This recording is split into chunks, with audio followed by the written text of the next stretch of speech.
Hello बच्चों, एक बार फिर से आप सभी लोगों का बहुत बहुत स्वागत है हमारे YouTube चैनल एजुकेशन जंक्शन में। मेरा नाम है बच्चों अमृत शर्मा। आज की इस वीडियो में लेके आया हूं class 10 chapter number 4 quadratic equation part number 9। जैसा कि आपको पार्ट नंबर 8 में एक्सरसाइज 4.3 कंप्लीट करा दी गई थी, आपको 1 से लेकर 11 तक सारे क्वेश्चंस करा दिए गए थे। अब पार्ट 9 जो है इस चैप्टर का लास्ट पार्ट होने जा रहा है, जिसमें आपको ये चैप्टर में पूरा जो है वो ओवर कर दूंगा। ठीक है, तो बिना किसी देरी के वीडियो को शुरू करते हैं। इसमें सबसे पहले हम आपको बताएंगे नेचर ऑफ रूट्स के बारे में, फिर उससे रिलेटेड कुछ क्वेश्चंस कर लेंगे। ठीक है, तो सबसे पहले यहां पर हेडिंग पड़ेगी बच्चों नेचर ऑफ रूट्स। इस वीडियो में आपको ये समझ लीजिए, इस वीडियो में जो आपको बताया जैसे जो पार्ट 9 है, इस वीडियो में आपको पूरा निचोड़ बता दिया जाएगा पार्ट 1 से लेकर 8 तक का।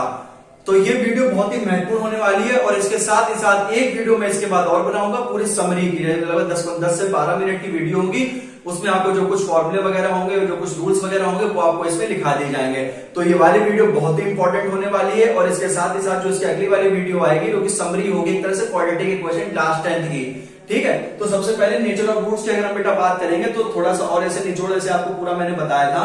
तो जैसे कि हम अगर क्वाड्रेटिक इक्वेशन जैसे पढ़ रहे हैं, ठीक है, तो क्वाड्रेटिक इक्वेशन में अगर हम इक्वेशन की बात करें तो इक्वेशन जो है हमारा मैथमेटिकल स्टेटमेंट होता है जो कि अलाउ करता है कि two mathematical expressions are equal. तो भाई हम क्वाड्रेटिक इक्वेशन की जब हम बात करते हैं तो क्वाड्रेटिक इक्वेशन की जो बेटा स्टैंडर्ड फॉर्म होती है वो यही तो होती है x square plus B x plus c equal to 0, जहां पर बेटा ए की वैल्यू जो होती है वो 0 के बराबर कभी नहीं होती है। अगर हमारी ए की वैल्यू 0 के बराबर हो जाएगी तो हमारी जो ये क्वाड्रेटिक इक्वेशन है वो हमारी नहीं बन पाएगी। ठीक है, और साथ ही साथ जो बेटा हमारे ए बी और सी होते हैं ये हमारे कांस्टेंट होते हैं। इनके 3 नाम से इन्हें जाना जाता है। पहला जो है इन्हें कहते हैं कांस्टेंट, फिर दूसरा है इन्हें एबीसी को रियल नंबर्स कहा जाता है और साथ ही साथ एबीसी को हम लोग क्या कहते हैं क्वाड्रेटिक कोफिशिएंट्स। ठीक है, अच्छा तो भाई जब हम इसमें नेचर ऑफ रूट्स की जब हम इसमें बात करते हैं तो नेचर ऑफ रूट्स में सबसे पहले भाई एक वर्ड होता है डिस्क्रिमिनेंट। डी बराबर बी स्क्वायर माइनस का 4ac। ठीक है, आपको मैंने एक फॉर्मूला आपको बच्चों याद करिए, आपको एक फॉर्मूला बताया गया था श्री धराचार्य फॉर्मूला एक्स बराबर minus b plus minus under root b square minus का 4ac अपॉन 2a। ये आपको एक फॉर्मूला बताया गया था जहां पर डिस्क्रिमिनेंट की वैल्यू ये होती है बी स्क्वायर माइनस 4ac। अब ये डिस्क्रिमिनेंट क्या होता है? डिस्क्रिमिनेंट एक क्वांटिटी होती है जो कि नेचर ऑफ रूट्स बताती है किसी भी क्वाड्रेटिक इक्वेशन के। ठीक है, नेचर ऑफ रूट्स बताते हैं क्वाड्रेटिक इक्वेशन के। और ये जो फॉर्मूला आपके सामने लिखा हुआ है खूबसूरत सा, ये फॉर्मूला एक जो है इसे कहते हैं क्वाड्रेटिक फॉर्मूला। एक हमारे बहुत रिस्पेक्टेड हमारे साइंटिस्ट थे जो कि मैथमेटिशियन थे, हमारे ग्रेटेस्ट मैथमेटिशियन, ठीक है, जिन्हें भाई श्री धराचार्य के नाम से जाना जाता है। ठीक है, तो यही उनका बनाया हुआ खुद का फॉर्मूला है।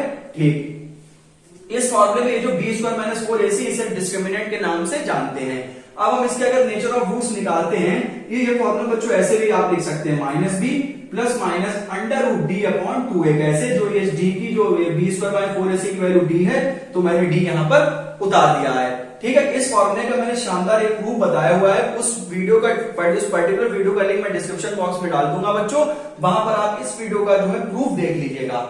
आपको प्रूफ भी पता होना चाहिए कि प्रूफ में क्या होता है। आपको हमारे इस चैनल पे A to Z पढ़ाया जाएगा 10 का। ठीक है, बिल्कुल एक एक टॉपिक पढ़ाया जाएगा।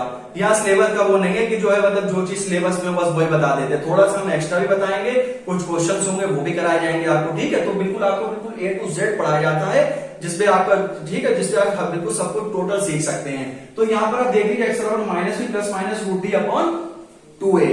अब अगर हम लोग नेचर ऑफ रूट्स बेटा पढ़ रहे हैं, ठीक है, हम लोग क्या पढ़ रहे हैं? Nature of roots. अगर हमारी डी की वैल्यू जो है फर्स्ट केस जो है, ध्यान दीजिएगा, अगर हमारी डी की वैल्यू बेटा 0 से बड़ी आ जाती है, मतलब पॉजिटिव आ जाती है, तो जो हमारे रूट्स होंगे therefore both roots are real and distinct, जो कि आपको मैं बहुत बार बता भी चुका हूं। ठीक, अब अगर दूसरी केस में आती है डी की वैल्यू अगर लेस देन 0 आती है, मतलब निगेटिव आती है, तो लिख देंगे नो रूट्स एग्जिस्ट। और अगर हमारे थर्ड केस में डी की वैल्यू 0 आ जाती है तो हमारे जो बोथ रूट्स होंगे वो बेटा रियल होंगे, both roots are real as well as equal. ठीक है, तो ये जो बेटा डिस्क्रिमिनेंट क्वांटिटी होती है बेसिकली ये नेचर ऑफ रूट्स बताती है क्वाड्रेटिक इक्वेशन के। तो भाई आपको देख लीजिए कोई तीन ही केस पॉसिबल हो सकते हैं, या तो पॉजिटिव, नेगेटिव या फिर जीरो या ठीक है। तो अगर हमारी बेटा डिस्क्रिमिनेंट की वैल्यू जो है जीरो से बड़ी आ जाती है, मतलब पॉजिटिव आ जाती है, जो कि मैंने लिखा हुआ है, यदि हमारे डिस्क्रिमिनेंट की वैल्यू जीरो से बड़ी यानी पॉजिटिव आ जाती है तो रूट्स हमारे रियल होंगे, डिस्टिंक्ट होंगे। रियल का मतलब होता है वास्तविक होंगे, डिस्टिंक्ट का मतलब होता है डिफरेंट होंगे, अलग अलग होंगे। साथ ही साथ अगर हमारी डी की वैल्यू बेटा निगेटिव आ जाती है तो हमारे कोई भी रूट्स एग्जिस्ट नहीं करेंगे। और इसके साथ में जो हमारा थर्ड केस है, यदि हमारी डी की वैल्यू जीरो आ जाती है तो हमारे बोथ रूट्स बेटा रियल तो होंगे, वास्तविक होंगे, लेकिन हमारे जो रूट्स होंगे वो क्या होंगे, बराबर होंगे। तो ये तीन कंडीशन होती है। अब इसे हम लोग बेटा ऐसे भी करके लिख के बता सकते हैं, जैसे डी की वैल्यू अब मान लीजिए बी स्क्वायर माइनस 4ac की वैल्यू अगर जीरो के बराबर आ जाए, बी स्क्वायर माइनस 4ac की वैल्यू जो है लेस देन जीरो आ जाए, और बी स्क्वायर माइनस 4ac की वैल्यू जीरो, चाहे आप इसे ऐसे करके केस लिख लीजिए, मैंने यहाँ पे डी लिख दिया है। डी का मतलब होता है, अब सब बेसिकली पता है, बी स्क्वायर माइनस 4ac। ठीक है, हाँ, तो आपको ये इसमें बताना था जिसमें आपको जो है नेचर ऑफ रूट्स में इतना ही है। और अच्छा देख लें, चलिए ठीक है। तो आपको इसमें से इतना सा ही बताना था मुझे। अब हम लोग बेटा एक्सरसाइज 4.4 क्वेश्चन नंबर फर्स्ट का फर्स्ट पार्ट शुरू करेंगे। ठीक है, तो उम्मीद है आपको बहुत ही बेहतरीन से समझ में आ गया होगा। अब हम एक्सरसाइज करेंगे नेचर ऑफ रूट्स पे। सबसे पहले बेटा क्या है, ये क्वाड्रेटिक फार्मूला। क्वाड्रेटिक फार्मूला में एक क्वांटिटी आती है डी बराबर बी स्क्वायर माइनस 4ac।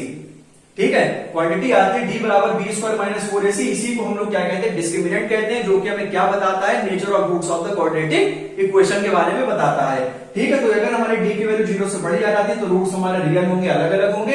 अगर डी की वैल्यू लेस देन जीरो आ जाती है, मतलब निगेटिव वैल्यू आ जाती है, तो हमारे भाई कोई रूट एग्जिस्ट नहीं करेंगे, उसके आगे हम सॉल्व नहीं करेंगे। और यदि हमारी डी की वैल्यू जीरो आ जाती है तो हमारे बोथ रूट्स रियल भी होंगे और बराबर भी होंगे। और आपको मैंने पहले बहुत बार बताया है कि जो है जो हमारी क्वाड्रेटिक इक्वेशन होती है जो हमारी क्वाड्रेटिक इक्वेशन होती है बेटा, उसे सॉल्व करने के लिए हमारे पास तीन बहुत अच्छे से मेथड्स दिए गए हैं। ठीक है, जो हमारे मेथड्स क्वाड्रेटिक इक्वेशन जो होती है उसके तीन मेथड्स होते हैं सॉल्व करने के लिए। कौन कौन से होते हैं, एक होता है फैक्टराइजेशन मेथड, दूसरा होता है bye completing the square method, और तीसरा होता है बाय श्रीधराचार्य फॉर्मूला और क्वाड्रेटिक फॉर्मूला। ठीक है, तो ये तीन मेथड्स आप तीनों ही मेथड्स को मैंने आपको बहुत अच्छे से समझाया है। हर एक क्वेश्चन के मैंने जो है लगभग आपको 3 से 4 तो 5 क्वेश्चन आपको कराए गए हैं। ठीक है, एक्सरसाइज 4.4 जैसे ये है, इसके क्वेश्चन मैं आपको बता भी चुका हूं। ठीक है, कुछ डिस्क्रिमिनेंट की वैल्यू आपको बहुत बार निकाल के दिखा चुका हूं, इसमें सिर्फ इतना ही सही करना है। Find the nature of the roots of the following quadratic equation, if the real root exist then find them. ठीक है, तो भाई हमसे ये पूछा गया है कि भाई नेचर ऑफ द रूट्स बताओ यदि वो एग्जिस्ट करते हैं। एग्जिस्ट करने का मतलब यही होता है कि अगर डी की वैल्यू हमारी पॉजिटिव आ रही है या जीरो आ रही है तो ये एग्जिस्ट कर रहे हैं, जो कि मैंने आपको तीन केस बताए हैं। तो आप यहाँ पर ध्यान दीजिए। तो अगर आपका क्वेश्चन नंबर 1 का अगर हम फर्स्ट पार्ट की बात करें, यहीं पर बता देते हैं 2x स्क्वायर माइनस का 3x plus 5 equal to 0, equation number 1। इसी आप इक्वेशन नंबर 1 मैंने आपको बताया था, एक बार आप फिर से देख लीजिए। On comparing with ax square plus bx plus c equal to 0, जहां पर हमारी a की वैल्यू बेटा 2 आ जाएगी, b की वैल्यू बेटा -3 आ जाएगी, एंड जो बेटा c की वैल्यू होगी वो कितनी आ जाएगी, 5 आ जाएगी। तो हियर d बराबर कितना होता है बेटा, b स्क्वायर होता है माइनस का 4ac होता है। तो d बराबर b स्क्वायर मतलब -3 का होल स्क्वायर, फिर 4 इंटू a इंटू b। ठीक है, तो यहां पर आप देख लीजिए d बराबर कितना हो गया 9 और 4 2 जा 8, 8 5 जा 40। तो d बराबर आप यहां पर देख लीजिए कि पहले केस में माइनस की 31 वैल्यू आ गई है। ठीक है, तो d की वैल्यू मैंने आपको बताया था, अगर आप इसे दैट इज और d की वैल्यू जो लेस देन 0 है, मतलब d की वैल्यू क्या है बेटा, निगेटिव है। और मैंने आपको अभी 1 मिनट पहले बताया था कि अगर हमारी d की वैल्यू लेस देन 0 आती है, निगेटिव आती है, तो नो रूट्स एग्जिस्ट। या इसे आप ऐसे भी करके लिख सकते हैं, और equation 1 has no real root, has no real root. ठीक है, तो ये भी मैंने आपको जो बहुत सिंपल सा क्वेश्चन था जिसमें कि मैंने आपको ये बता दिया था कि जो है अगर उसमें क्वेश्चन में कहा गया है कि रूट एग्जिस्ट करना है तो भाई फाइंड करो। क्वेश्चन का मतलब ये होता है कि अगर हमारे रूट एग्जिस्ट करना है मतलब डी की वैल्यू 0 आ रही है, पॉजिटिव वैल्यू आ रही है, तो हमें श्रीधराचार्य फॉर्मूले से उन दोनों रूट्स को मुझे निकाल के दिखाना है। लेकिन बेटा यहाँ पर डी की वैल्यू निगेटिव आ चुकी है जो कि लेस देन 0 है, तो इसके रूट वास्तविक रूट होंगे ही नहीं, तो इसीलिए हम इसे यहीं पर छोड़ देंगे। ठीक है, अब हम लोग इसका करते हैं बच्चों सेकंड पार्ट। ठीक है, अब हम इसका सेकंड पार्ट करते हैं, वो देखते हैं कैसा उसका नेचर होगा, कैसी उसकी डी की वैल्यू आएगी, और अगर डी की वैल्यू हमारी पॉजिटिव आती है या फिर मतलब 0 आती है या 0 से बड़ी आती है तो वही हम उसे फर्दर सॉल्व करेंगे, अदरवाइज उसे भी हम ऐसे ही छोड़ देंगे। ठीक है, तो अब हम लोग इसका बेटा करेंगे सेकंड पार्ट, या अब इसे मिटा देते हैं।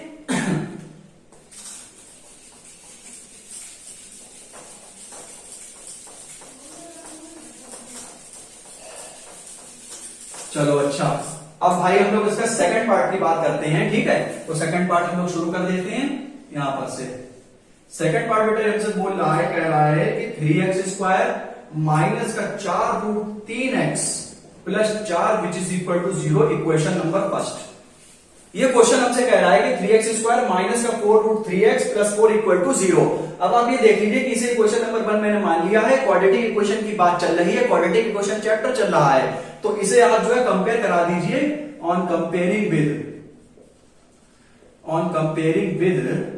ax² plus bx plus c equal to 0, जहां पर a की वैल्यू बेटा 3 आ जाएगी, b की वैल्यू आ जाएगी माइनस का 4 रूट 3 एंड c की वैल्यू 4 आ जाएगी। अब यहां से आप खुद देख लीजिए कि जो a की वैल्यू है वो 3 आ जाएगी, b की वैल्यू माइनस 4 रूट 3 आ जाएगी, c की वैल्यू कितनी आ जाएगी 4 आ जाएगी। तो यहां से बेटा आप d बराबर क्या निकाल दीजिए, b² माइनस का 4ac, तो d बराबर है माइनस का 4 रूट 3 का होल स्क्वायर माइनस का 4 into a into C.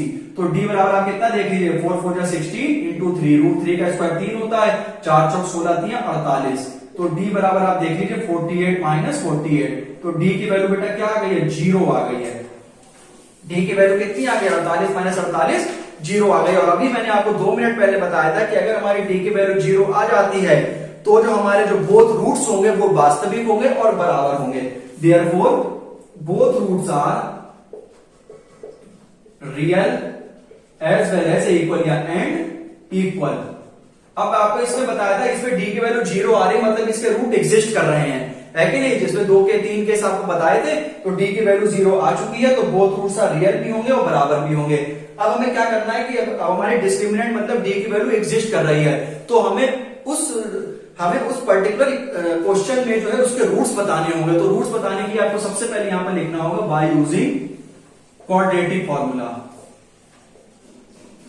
Bye using quadratic formula बेटा यही तो होता है कि x बराबर है minus b plus minus under root b² minus 4ac upon 2a। अब इस फॉर्मूले को छोटा करके लिख ले, minus b plus minus root d over 2a।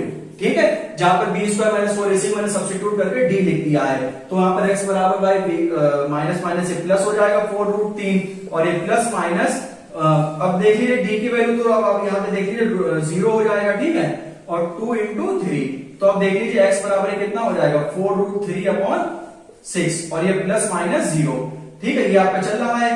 ठीक है, तो ये जो है अब यहां पर आप क्या करें, अब देखिए प्लस माइनस है, मैं आपको एक तरीका बताया था, इधर लाइन कीजिए टेकिंग ओनली पॉजिटिव साइन, और यहां पर आप देख लीजिए टेकिंग ओनली निगेटिव साइन।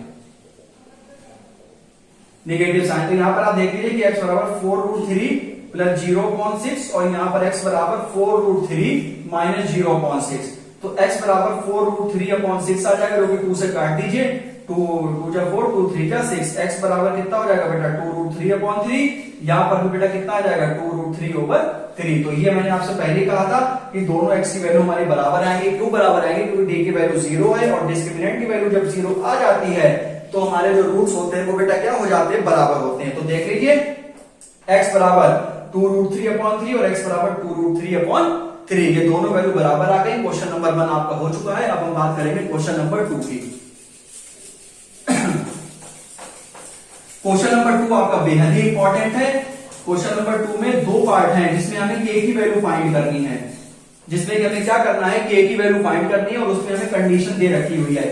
इन दो में से आपका कोई एक सेकंड कोई क्वेश्चन मैं कराऊंगा, इसमें दो पार्ट हैं, इनमें से कोई या तो फर्स्ट पार्ट या तो सेकंड पार्ट, इन दोनों में से कोई एक पार्ट आपका एग्जाम में पूछा जाता है 100%। ठीक है, तो इसे आप अच्छे से तैयार कर लेना है, इसमें भी कुछ नहीं, अभी आपको बता रहे हैं।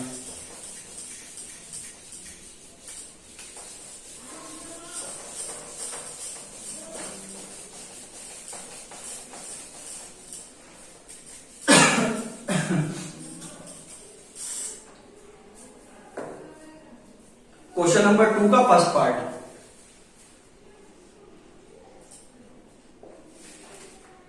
टू एक्स स्क्वायर प्लस का के एक्स प्लस का 3 इक्वल टू 0, समीकरण नंबर या इक्वेशन नंबर फर्स्ट। अब हम क्वेश्चन पढ़ते हैं, क्या लिखा है, फाइंड द वैल्यूज ऑफ के की वैल्यू हमें निकालनी है for each of the following quadratic equation so that they have two equal root. इसमें भाई हमसे कहा गया है कि क्वेश्चन में के की वैल्यू बताओ, और इसमें इनने भाई बहुत अच्छी बात है, इसमें इन्हें कंडीशन दे रखी है कि जो हमारे बोथ रूट्स हैं वो हमारे क्या हैं, इक्वल हैं। तो भाई ये पार्ट आपका इंपॉर्टेंट है, ठीक है।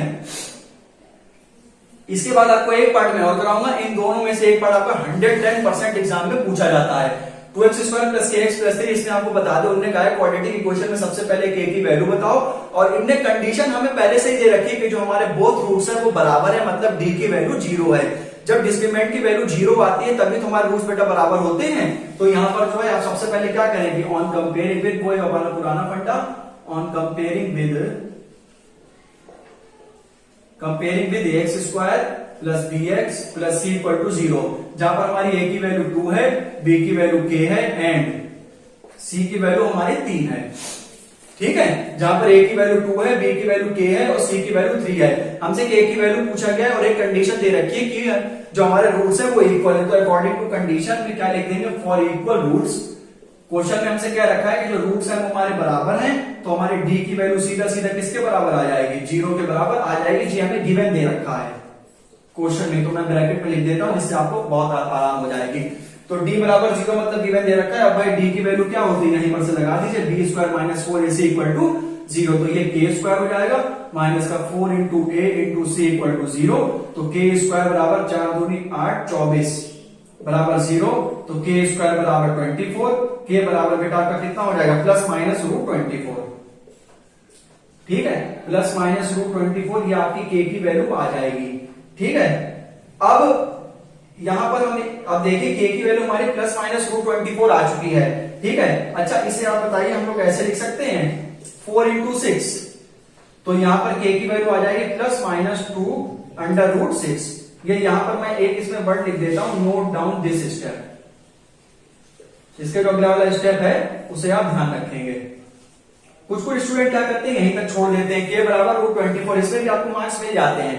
लेकिन अगर कोई भी हमें मैथ्स हमें ये सिखाती है कि हमें अपना आंसर जो है वो सिंप्लीफिकेशन फॉर्म में या सिंप्लीफाइड फॉर्म में मुझे देना पड़ता है, तो k की वैल्यू प्लस माइनस रूट 24 आ गई है।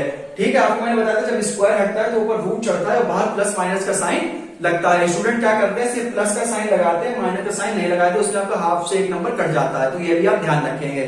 ठीक, रूट 24 को आप 4 इंटू 6 लिख सकते हैं। अब रूट 4 का स्क्वायर बच्चों को पता होता है, अंडर रूट 4 बराबर 2 होता है, तो ये 2 बाहर आ जाएगा। 6 का कोई रूट नहीं होता, इसलिए अंडर रूट 6 चलता रहेगा, तो k बराबर प्लस माइनस 2 रूट 6, ये आपका आंसर हो जाएगा। ठीक है भाई, अब हमसे बात करी गई है इसके सेकंड पार्ट में। सेकंड पार्ट में हमसे दे रखा है kx x minus 2 plus 6 equal to 0। ये आपका पार्ट बहुत इंपॉर्टेंट है, जिसमें मैंने एवरी ईयर लिखा है। ये अगर आपका फर्स्ट पार्ट ये अगर 50% आता है तो ये क्वेश्चन आपका 100% आता है। ये क्वेश्चन बहुत आता है पेपर में, मतलब आपके पीरियाडिक से लेकर फाइनल तक बहुत क्वेश्चन आता है। ये आपका ये क्वेश्चन आप जरूर पढ़ के जाएं। तो इसके आप कुछ नहीं है, इसमें भी आप सीधे मल्टीप्लाई करा दी तो ये kx स्क्वायर हो जाएगा, माइनस का 2kx हो जाएगा, प्लस का 6 हो जाएगा, equal to 0। Equation number first, इसे आप कंपेयर कर दीजिए on comparing with x square plus B x plus c equal to 0, जहां पर a की वैल्यू k आ जाएगी, b की वैल्यू माइनस 2k आ जाएगी एंड c की वैल्यू जो है वो 6 आ जाएगी। ठीक है, अच्छा इसमें भी हमसे कहा गया भाई जो हमारे रूट्स हैं फॉर इक्वल रूट, रूट हमारे क्या है बराबर है, तो डी की वैल्यू 0 आ जाएगी, जो कि बी स्क्वायर माइनस 4ac बराबर 0, 2k स्क्वायर मतलब 4k स्क्वायर माइनस का 4 इंटू के इंटू 6 इक्वल टू 0, तो ये आपका क्या हो जाएगा 4k स्क्वायर माइनस का 24k इक्वल टू 0, तो 4k स्क्वायर इक्वल टू कितना हो जाएगा 24k हो जाएगा, एक k से एक k कट जाएगा, तो 4k बराबर 24 आ जाएगा और k बराबर कितना आ जाएगा बच्चों 6 आ जाएगा। ठीक है, इसे जो है एक हमारे k की वैल्यू कितनी आ गई है, जैसे आपका यहाँ पर ये दे रखा है 4k स्क्वायर माइनस का 24k, यहाँ पर आप थोड़ा सा जो है और इसे अगर सॉल्व करना चाहें और इसे सॉल्व कर सकते हैं। ठीक है, क्योंकि हमसे बोथ रूट पूछा गया है। ठीक है, इसमें आप इसे और सॉल्व कर लीजिए। ठीक है, इसमें आप क्या करेंगे 4k कॉमन ले लेंगे तो अंदर बचेगा k माइनस 6 इक्वल टू 0।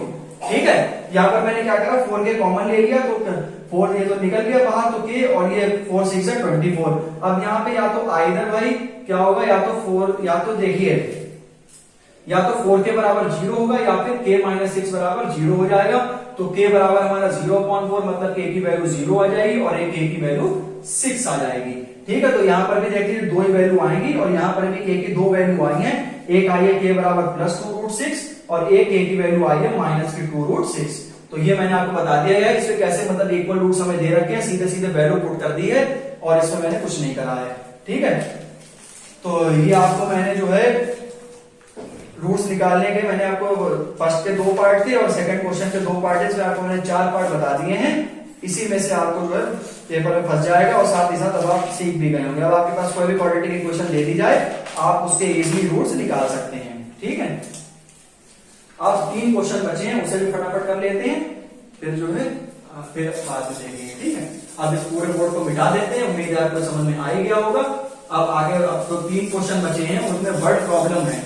ठीक है, तो वर्ड प्रॉब्लम जो है वो आपको जो है करा दी जाएंगी, जो कि आसान सी प्रॉब्लम्स हैं, जो कोई बहुत ज्यादा टफ नहीं है। ठीक है, बस 1 मिनट लीजिए, बोर्ड मिटा दे पूरा। उम्मीद आपको समझ में आ रहा होगा। जो मैंने आपको सेकंड पार्ट कराया है ये वाला, इसे आप 100% लिख लीजिए, ये आपके एग्जाम में जरूर आता है, इसे आप पढ़ के जाएं जरूर। ठीक है,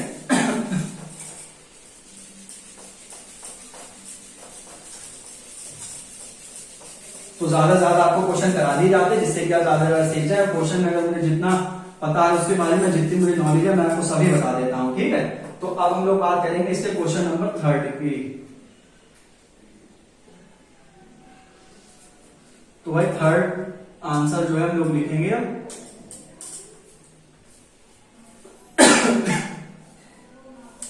इस पे लिखा हुआ है 3rd क्वेश्चन में, is it possible to design a rectangular mango grove, ठीक है, whose length is twice its breadth. Area इतना दे रखा है, हमसे लेंथ और ब्रेथ हमसे पूछ रहा है भाई।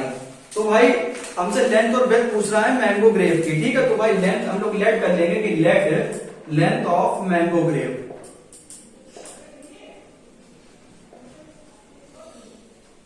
और ब्रेथ ऑफ मैंगो ग्रेव। अब आप यहां पर ये देख लीजिए कि is it possible to design rectangular mango grove, क्या ये पॉसिबल है रेक्टेंगुलर ग्रेव को डिजाइन करना जिसकी जो लेंथ है वो भाई मेरे whose length is twice its breadth, जो उसकी लेंथ है वो x है और उसकी जो ब्रेथ है वो 2x है। ठीक है, हमने मैंगो ग्रेव की मुझे लेंथ निकालनी है, ब्रेथ निकालनी है, तो मैंगो ग्रेव की लेंथ के बारे में पहले बात कर रहा है ना, तो हमने इसकी लेंथ को x मान लिया। अब क्वेश्चन की पहली लाइन में लिखा हुआ है is it possible to design rectangular mango grove whose length is twice its breadth. ठीक है, तो लेंथ मैंने x मान ली और उसकी जो ब्रेथ है वो 2 टाइम ज्यादा है लेंथ से, तो भाई 2 टाइम्स मतलब मल्टीप्लाई होता है। ठीक है, तो ये हमारा x ये हो गया लेंथ और ब्रेथ हमारी कितनी हो गई बेटा 2x हो गई। अब हम कंडीशन लगा देंगे, सॉल्व कर लेंगे बस। कंडीशन में हमसे कह रहा है कि अ रेक्टेंगुलर मैंगो ग्रेव, जो कि ऊपर ही लिखा हुआ है rectangular mango grove whose length is twice its breadth and area is 800 metre square. मैंने आपको बताया था कि जब आपको रेक्टेंगुलर फील्ड या रेक्टेंगुलर किसी चीज की बात करी जाती है तो आप सबसे पहले लेंथ और ब्रेथ उसकी मान लीजिए। ठीक है, तो हमने यहाँ पर x मानी, जो कि उसकी ब्रेथ जो है वो 2x है as compare to its length. अब लिखा हुआ है क्वेश्चन में क्या rectangular mango grove whose length जो है उस ट्वाइस है मोर देन इट्स ब्रेथ, और जो एरिया है उसका वो 800 मीटर स्क्वायर दे रखा है। मैंने आपको बताया था कि अगर एरिया और रेक्टेंगुलर फील्ड की बात करते हैं तो आप सबसे पहले आपके दिमाग में एक फॉर्मूला आना चाहिए बेटा, वो क्या होता है, एरिया ऑफ रेक्टेंगल जो कि होता है लेंथ इंटू ब्रेथ, जो कि लेंथ हमारी x है, ब्रेथ हमारी 2x है, जो कि ये हमारा 2x स्क्वायर हमारा एरिया आ गया है। ठीक है, तो 2x स्क्वायर हमारा एरिया आ गया है। ठीक है, तो एरिया हमारा कितना आ गया 2x स्क्वायर, जो कि अब आप देख लीजिए 2x स्क्वायर बराबर जो है वो आपका कितना हो जाएगा 800 ही तो दे रखा है, तो 2x स्क्वायर माइनस का 800 विच इज इक्वल टू 0। ठीक, यही तो है ना कि जो लेंथ है वो x है, ब्रेथ इसकी 2x है, लिखा भी हुआ है कि rectangular mango grove whose length is twice is more than its breadth and its area is 800 metre square. आपको मैंने क्वेश्चंस कराए थे, उसमें भी बताया था कि रेक्टेंगुलर जब भी वर्ड आ जाए तो आप लेंथ इनटू ब्रेथ अपने आप लगा दीजिए, तो लेंथ इनटू ब्रेथ से जो है हमारा क्या निकल आएगा, एरिया निकल आएगा, और एरिया गिवन दे रखा है, वैल्यू रख दी है। अब इसको आप समीकरण नंबर फर्स्ट मान लीजिए। ठीक है, इसको कंपेयर कर दीजिए ax square plus bx plus c से। ऑन कंपेयरिंग विद,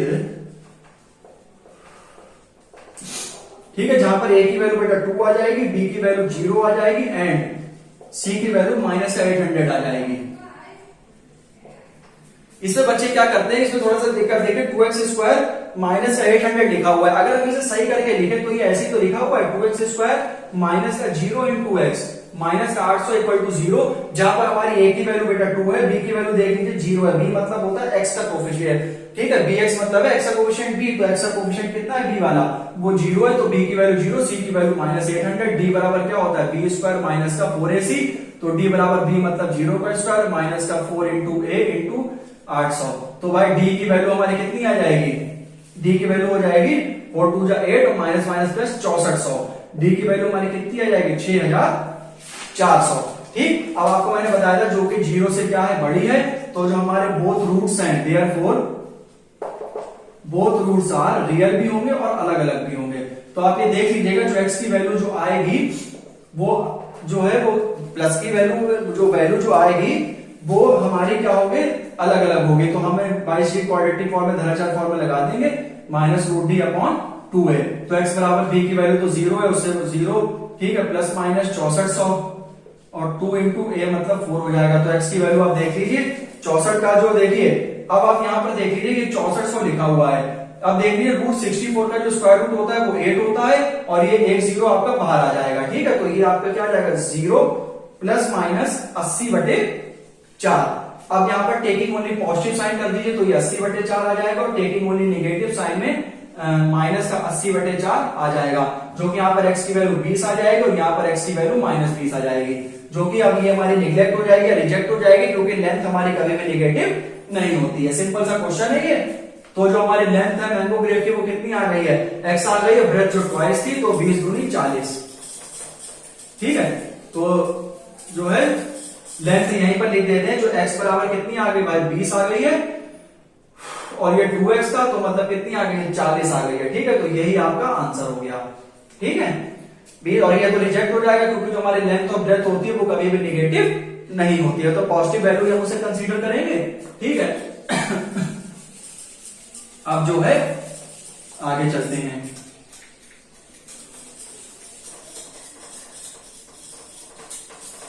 दो क्वेश्चन आपके और बचे हैं वो फटाफट करा देते हैं। एक वीडियो में इसके बाद लेकर थोड़ा समरी वगैरह बता दूंगा एक बार फिर से कि कैसे क्वाड्रेटिक इक्वेशन की स्टैंडर्ड फॉर्म होती है, डिग्री है, उसके नंबर ऑफ सॉल्यूशंस हैं, कौन कौन से मेथड इजीली आप सॉल्व कर सकते हैं, डिस्क्रिमिनेंट क्या होता है। एक बार फिर से 10 से 12 मिनट की वीडियो को मैं समरी लेके बता दूंगा, वो वीडियो आप वहीं ज्यादा से ज्यादा देखिएगा। इससे आपको पूरा चैप्टर बहुत ही अच्छे से बिल्कुल चलिए पूरा चैप्टर डर जाएगा आपको बिल्कुल, मतलब ओरली आप चैप्टर जो है वो अपने आप कवर कर सकते हैं। तो थोड़ा सा प्रैक्टिस कर लीजिएगा, जो कुछ क्वेश्चन जो कुछ टैप वाले कराए थे वो कर लीजिएगा, बस आपको आराम से रहेगा और सब कुछ आप सीख भी जाएंगे।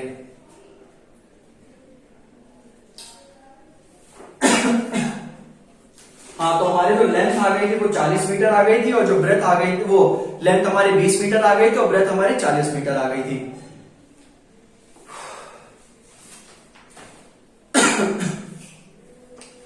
क्वेश्चन नंबर 4, तो आंसर अगर हम 4 का बेटा लिखेंगे, आंसर 4 का हमसे पहली लाइन में कहा है कि is the following situation possible if so determine their percentages. वो पहले क्वेश्चन में किया गया कि अगर पॉसिबल है तो उनकी प्रेजेंटेज बताइए। The sum of age of two friends the sum of the ages of two friends is 24 years ago, the product of their ages in years was 48। तो भाई इसमें दो फ्रेंड की बात करी गई है, ठीक है। तो let the age of one friend, ठीक है, इक्वल टू, और the age of other friend equal to years, ठीक है। अभी आपको बताएंगे यहां पर क्या आएगा, ठीक है। तो is following possible, the sum of the ages of two friends is, the sum of the age of two friends is 20 years 4 years ago, ठीक है। The product of their ages in years was 48।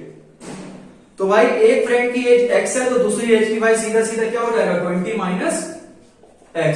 अब भाई हमसे 4 साल बाद, 4 साल पहले पूछ रहा है। आपको मैंने बताया था अगर एगो आएगा तो भाई पहले होगा, और अगर हेंस आएगा तो बाद में होगा। तो फर्स्ट फ्रेंड की जो एज हो जाएगी 4 साल पहले, वो कितनी हो जाएगी बेटा, x माइनस 4 years हो जाएगी, ठीक है। और जो सेकंड फ्रेंड जो है, या जो अदर फ्रेंड है, अब आप खुद देख लीजिए कि ये जो उसकी 4 साल के बाद, जो 4 साल पहले, एगो मतलब होता है पहले, तो भाई एज ऑफ फर्स्ट फ्रेंड की जो थी वो x थी ना, तो 4 साल पहले कितनी हो जाएगी, x माइनस 4। और जो अदर फ्रेंड की बात करी गई है, उनकी पहले एज कितनी थी, 20 माइनस x, और 4 साल पहले कितनी हो जाएगी, तो 20 माइनस x माइनस 4, ठीक है। तो क्या हो जाएगी, एक तो है 4 साल पहले 20 माइनस x, ये तो उसकी ओरिजिनल एज है ना, 4 साल पहले हमसे पूछ रहा है, तो ये हो जाएगा हमारा 60 माइनस x। अब भाई हमसे गिवन कह रहा है, given that 4 years ago the product of their edges. तो भाई जो उनका प्रोडक्ट आया है कौन कौन सा, ये x माइनस 4 और ये 16 माइनस x का जो प्रोडक्ट आया वो कितने साल के बराबर है, 48 के बराबर है। हमसे पूछा गया था कि 4 साल के बाद जो फर्स्ट फ्रेंड और अदर फ्रेंड के जो एज आई है, उनका प्रोडक्ट 48 के बराबर है। तो इसे आप सॉल्व कर लीजिए, ये 16x हो जाएगा, माइनस का 64 हो जाएगा, ये माइनस का x स्क्वायर, और ये प्लस का 4x जो कि 48 के बराबर हो जाएगा। अब यहाँ पर आप देख लीजिए, माइनस का x स्क्वायर, 16 और 4 कितना होता है, 20 हो गया, 20x, और प्लस 112 इक्वल टू 0।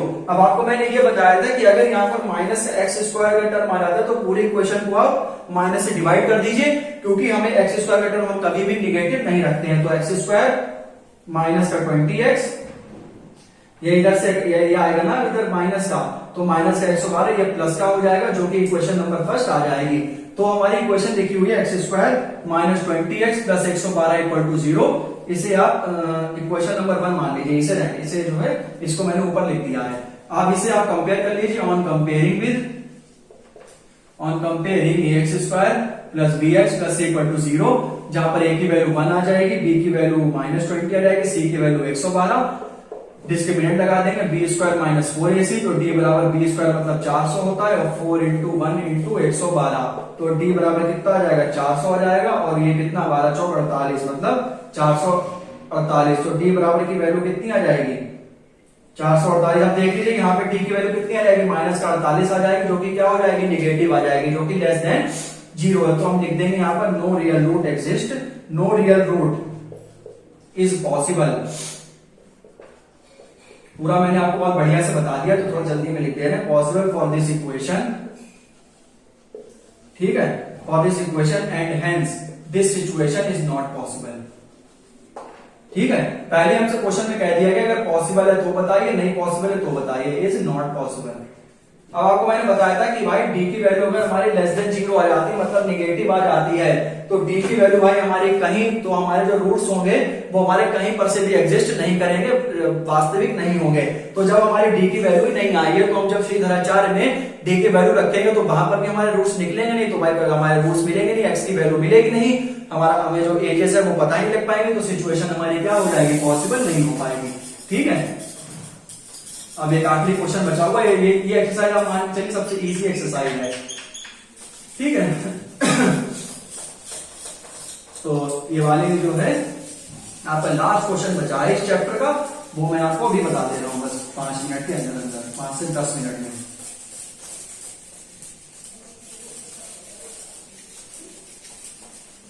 और इसमें आपको सबसे पहला टॉपिक नेचर ऑफ रूट के बारे में बताया गया था, उसका जो पूरा प्रूफ है वो मैंने 20 से 24-25 मिनट की वो वीडियो है, वो आप पूरी देख लीजिएगा, उसमें आपको पूरा प्रूफ जो है अपनी कॉपी पर नोट कर लीजिएगा।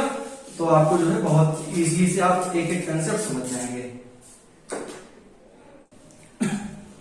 हाँ तो स्टूडेंट, ये लास्ट क्वेश्चन हमारा बचा है, ये क्वेश्चन हम पढ़ लेते हैं। इस पे लिखा है, is it possible to design rectangular park of perimeter 80 metre and area 400 metre square. इसमें पूछा गया है कि अगर पॉसिबल है रेक्टेंगुलर पर डिजाइन करना जिसका पैरामीटर जो है वो 80 मीटर है और एरिया 400 मीटर स्क्वायर है, अगर ये सब चीजें पॉसिबल हो पाती है तो लेंथ और ब्रेथ बताओ। तो भाई जो हमें गिवन में हमें पेरीमीटर दे रखा है, पेरीमीटर जो बेटा 80 मीटर हो जाएगा, जिसका एरिया दे रखा है मुझे 400 मीटर स्क्वायर। अब यहां पर देखिए दो कंडीशन दे रखी है, एक पेरीमीटर और एक एरिया। तो इन दोनों कंडीशन का यूज करके फर्स्ट कंडीशन में पेरीमीटर का फॉर्मूला लग जाएगा रेक्टेंगल वाला, और दूसरे में एरिया। तो सबसे पहले हम क्या लिखेंगे भाई, perimeter of rectangle. Perimeter of rectangle का फॉर्मूला होता है 2 इंटू एल प्लस बी। ठीक है, तो 2 इंटू एल प्लस बी हमारा ऐसे ही रहेगा। पेरीमीटर कितना आ गया, 80 आ गया है, तो 2 से 80 काट दीजिए तो ये 80। तो ये हमारे चाहे लेंथ की वैल्यू निकाल लीजिए, जो कि 80 माइनस वो 40 माइनस 20 आ जाएगी। 80 आएगा यहां पर, तो ये आपका 40 माइनस 20 ये आपकी वैल्यू आ जाएगी। ठीक है, यहां पर जो है पेरीमीटर दे रखा था मुझे, तो perimeter rectangle 2 into l plus b लगा दिया, और perimeter rectangle 2 into l plus b, perimeter 80 दे रखा है, तो एल प्लस बी बराबर कितना आ जाएगा 40, तो एल बराबर 40 माइनस 20। दूसरी कंडीशन में हमसे कह रहा है कि एरिया ऑफ रेक्टेंगल जो कि कितना होता है, एल इंटू बी होता है, तो एल इंटू बी बराबर कितना आ जाएगा बेटा 400 दिया गया है। ठीक है, तो लेंथ की आप वैल्यू रख दीजिए 40 माइनस बी, ब्रेथ आपका बाहर आ जाएगा, ये आपका 400 हो जाएगा। यहां अंदर मल्टीप्लाई कर दीजिए 40 b minus b square equal to 400। फिर देखिए 40 b minus b square minus 400 equal to 0। अब मैंने आपको बताया था कि हमारा स्क्वायर का जो कोफिशिएंट होता है वो हमारा पॉजिटिव होना चाहिए, तो पूरे मल्टीप्लाई करा दीजिए माइनस साइन से, तो ये माइनस 40 भी हो जाएगा, ये प्लस का 400 इक्वल टू 0। ये इक्वेशन नंबर आपकी कौन सी आ जाएगी, सेकंड आ जाएगी। एक बार फिर से हमें भाई कंडीशन दे रखी थी, पेरीमीटर दिया रखा था, एरिया दिया रखा था। क्वेश्चन में हमसे कह रहा था कि भाई पॉसिबल है रेक्टेंगुलर क्या बोलेगा, रेक्टेंगुलर पार्ट को डिजाइन करना, और यदि पॉसिबल है तो उसकी लेंथ और ब्रेथ बताओ। तो यहां से हमें ए की वैल्यू आ जाएगी, कंपेयर कर देंगे X square plus B x plus C से। ए की वैल्यू 1, बी की वैल्यू माइनस 40, सी की वैल्यू 400। तो यहाँ पर हमारे डी बराबर क्या हो जाता है बेटा, बी स्क्वायर माइनस 4ac। तो डी की वैल्यू 40 का स्क्वायर मतलब 1600, और ये माइनस का 4 इंटू 1 इंटू 400। तो ये आप देख लीजिए डी बराबर 1600 माइनस 1600, डी की वैल्यू कितनी आ जाएगी 0। क्वाड्रेटिक फॉर्मूला लगा दीजिए, minus b plus minus under root d upon 2a। तो एक्स की वैल्यू यहाँ पर कितनी आ जाएगी बेटा 40 आ जाएगी, और 2 इंटू, और तो एक्स की वैल्यू कितनी आ जाएगी बेटा 20 आ जाएगी। ठीक है, और यहां पर आप अगर देख लगाएंगे तो भाई 40 और ये प्लस माइनस आपका 0 ही था, तो इससे कोई फर्क पड़ेगा नहीं, बोथ रूट्स हमारे रियल और इक्वल होंगे। ठीक है, तो हमारे जो ये एक्स की वैल्यू हमारी आ चुकी है। ठीक है,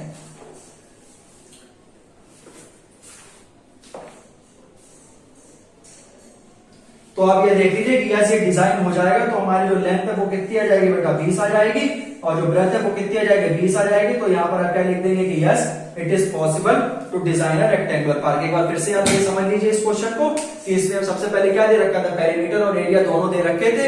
एक बार पेरीमीटर से क्वेश्चन निकाल ली, एक बार जो एरिया रेक्टेंगल से ब्रेथ की जो लेंथ की वैल्यू पुट कर दी, क्योंकि हमें क्वाड्रेटिक इक्वेशन सॉल्व करनी है। इस इक्वेशन को सॉल्व कर लिया और हमारे एक्स का आंसर आ चुका है। ठीक है, डी की वैल्यू 0 आ गई थी, मतलब जो हमारे रूट्स होंगे वो क्या होंगे, बराबर होंगे। एक्स की वैल्यू क्या आ जाएगी, बराबर आ जाएगी। तो हमारी जो लेंथ और ब्रेथ की वैल्यू जो है वो मैंने आपको यहाँ पर बता दी है। ठीक है, तो ये जो है आपकी पूरा चैप्टर बहुत ही अच्छे तरीके से मैंने आपको पढ़ा दिया है, समझा दिया है। ठीक है, तो ये जो है आपका ये कंप्लीट हो गया है चैप्टर। ठीक है, अब इसके बाद जो है मैं आपको एक चैप्टर जो है इसका 12-15 मिनट की जो है वो बना दूंगा एक समरी, जिसमें आपको समझा दूंगा कि क्या क्या टॉपिक्स है इसमें और क्या क्या आपको पढ़ना है। तो मिलते हैं नेक्स्ट वीडियो में, तब तक के लिए thank you so much, bye bye.